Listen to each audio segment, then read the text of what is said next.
I'm not going to spoil the surprise, but we're going to use a special gentleman to introduce these folks, none other than 4-time shuttle commander and 1-time shuttle pilot, our AMA ambassador, Hoot Gibson.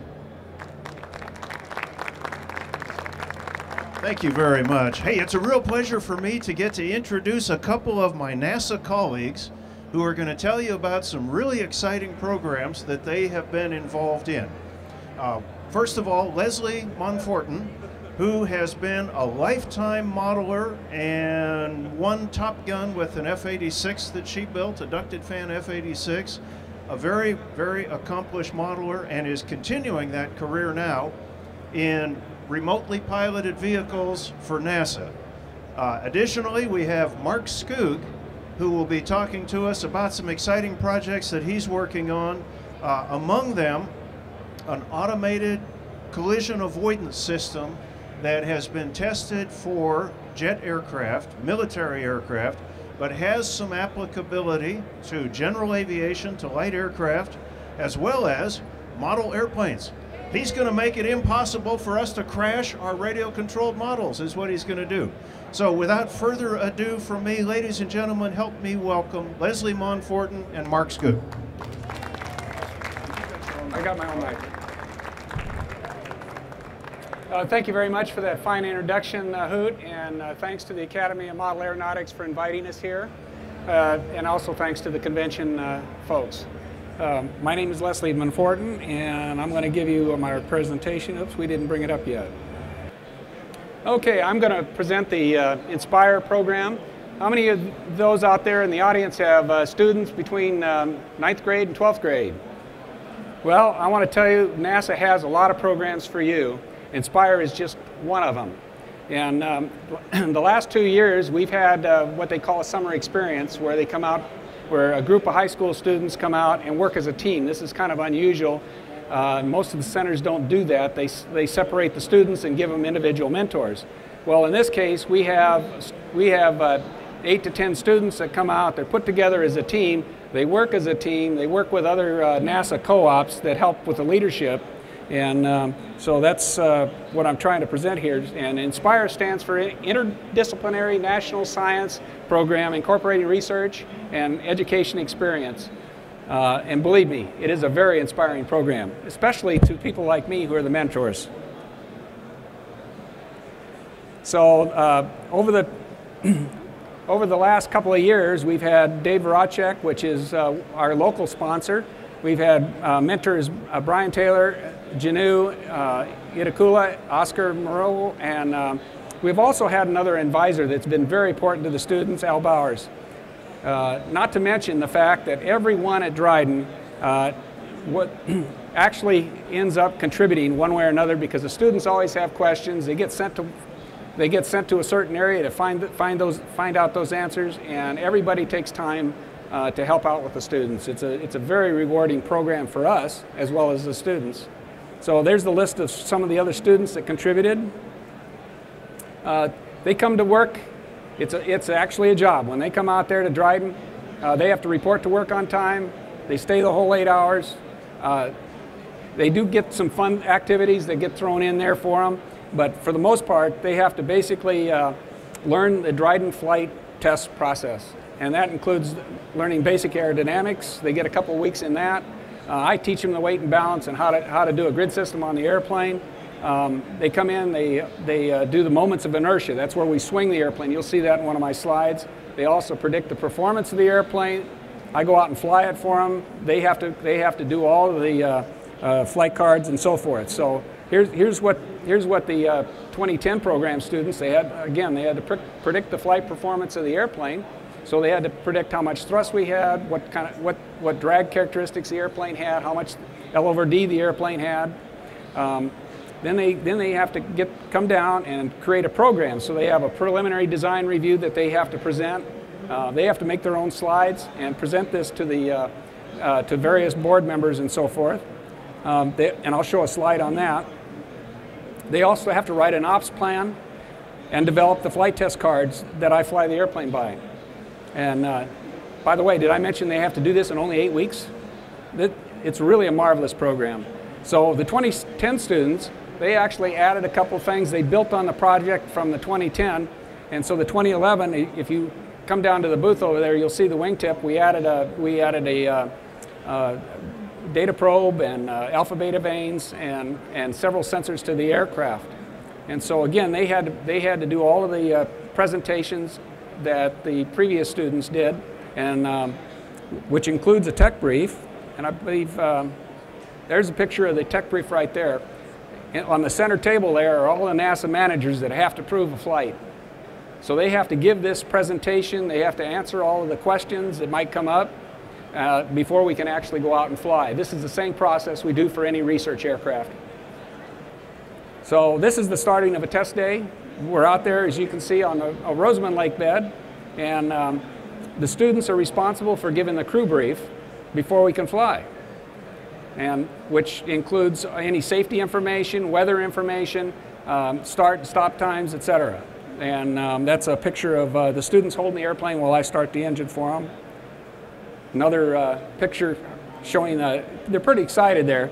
The lady that you see there is a MIT student. She graduated locally and had a full ride at MIT. It's pretty nice when you have students, by the way, that come in, eight students. They're all individuals because they're the cream of the crop of their particular high school. They get together, now they find something new. They got a new experience. Okay, everybody's a peer. And I tell you, that's an eye-opening experience for high school students when they come in and says, oh, boy, everybody around me is just as smart as me. So probably the greatest accomplishment that I saw in the 2 years that I've helped run this program is that they come together as individuals, they leave as team members. So going along with that, here's showing them, they're calling out the flight cards. I fly the maneuvers the way they want them flown. They actually look at the data real time to see if I actually flew the maneuver to where they got good enough data, or sometimes the data gets corrupted because of interference or whatever.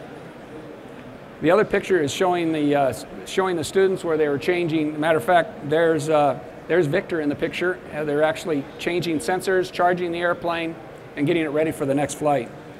They wanted me to do high-performance takeoffs. We landed the airplane several times intentionally dead stick.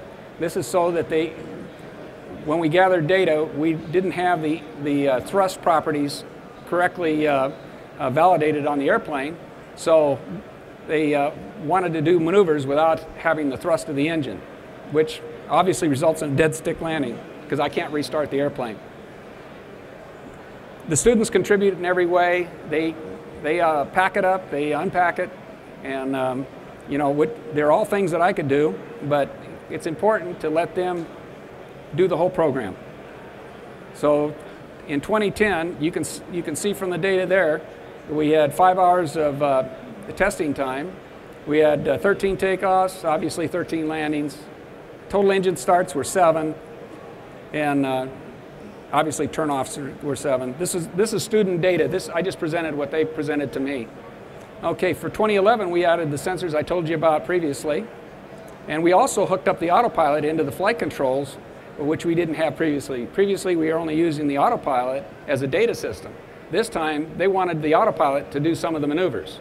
So therefore, we hooked it up in there, and some of the maneuvers are what we call pitch doublets, roll doublets, and yaw doublets, where it's just you know, it's pitch over, pull up, pitch over, pull up. You do that 3 times and let the airplane settle out, and then you take the data of that sequence, and we use that to help determine parameter identification for creating a flight simulator. The 2011 flight totals, this is really unusual. I did a lot of dead stick landings. This involved, this is because they wanted me to take the airplane to 1,000 feet, more than a half mile away, which I can barely see it, get it trimmed to a particular airspeed, try to maintain that airspeed. After I shut the engine off, I have to maintain that airspeed and still do all those doublets. And that's why it took so many. We had 35 dead stick landings, intentional. It's a lot of work, and it takes a lot of concentration, and you don't always do it perfect the first time. So here's the students that we had for the flight test team at the end of 2010. There they are at the end of 2011. We had a few more. And now I'm going to go into the moments of inertia, where they had to design this test rig. They had to predict they had to make some models of this thing, computer models, to predict what inertias that they're going to get. When we swing the airplane, how long does it take to dampen out? And we did 2 days of testing in 2011. We were able to accomplish the whole thing, I think, in 1 day in 2011. We accomplished it in 1 day. 2010, it took 2 days. But that was because we were having to play with the fixture. In addition to this, they have to do the safety on the fixture. They have to actually take, the airplane weighs 55 pounds, so they have to put 110 pounds in the fixture to satisfy the safety requirements, and then we swing it just like we were going to swing it with the airplane on it. And there's kind of a drawing of the fixture. This is showing some planning. This is showing the assembly. This is showing how we're hanging the airplane. There's some family that we invited out there. And if you want, you can come over to the booth and take down this information. Okay. Anyway, this slide will be available. If you have a student and you want to get them into the program, go to these sites and that'll help you. There's a whole bunch of educational programs available to students. Okay, I'm gonna give you a little brief a beginning of using model airplanes in research and how they can develop into big programs. The lifting bodies were started at DROID, as many of you know. Well, the lifting body programs actually developed into proving that the space shuttle could work. So I consider Dale Reed, who is the modeler holding that, he actually built that model, flew it in the halls of NASA in front of the center director, and was able to get some funding to build a plywood airplane that is right behind him. Dale was very inventive. They bought a Pontiac, high-powered Pontiac, and they towed this thing just to tow it to see if the airplane would fly. Okay. Then they progressed and they started towing it with a DC-3 aircraft. This is all the forerunner into all of these other lifting bodies that grew up into launch airplanes from the B-52. So the airplane that you see in the background, by the way, was the mothership that Dale sponsored to get built. That airplane now resides in the Muncie Museum. So here's another picture of all of the models that were dropped. Now this is not a small model. You can see right in here, this thing weighed 485 pounds. It was dropped from 10,000 feet by a C-130. And so this again is further development from taking our small models that we turn into research models. They turn into big projects. This is another example that we did. I built this airplane that you see. It's 31-foot wingspan, powered by 65 horsepower Rotax engine. We drop up to 500 pounds. We can drop from the belly of that. One of our projects was the Space Wedge, which is another re-entry vehicle that we're trying to possibly use for a crew rescue vehicle off the space station. And this is another example of a drop model. And this was called Inflate-A-Wing. It was a Mars proposal type airplane to see if you could do this. So you have a high pressure vessel on board the airplane. You drop the airplane in, and then punch the button, and in 1/3 of a second, the wings pop out, and you make a flight.